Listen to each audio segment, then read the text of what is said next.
Was given to me by Article 1521 and 1525B of the Constitution and Sections 12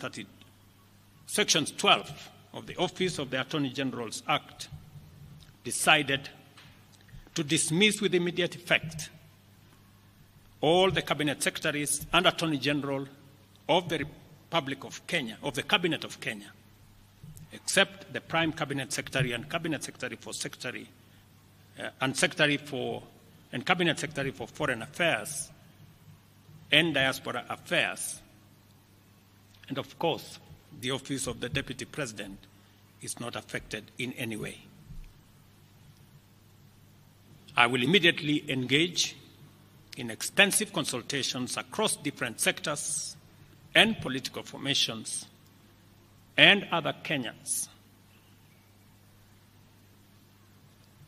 both in public and private, with the aim of setting up a broad-based government that will assist me in accelerating and expediting the necessary, urgent, and irreversible implementation of the program that we have, including other radical measures and programs to deal with the burden of debt, to explore raising domestic resources and revenues, expanding job opportunities, eliminating wastage and unnecessary duplication of a multiplicity of government agencies, and slaying the dragon of corruption, consequently making the government of Kenya lean, inexpensive, effective, and efficient.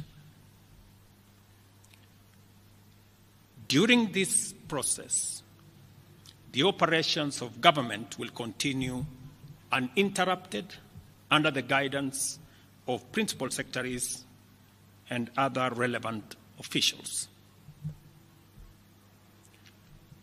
I will be announcing additional measures and steps in due course.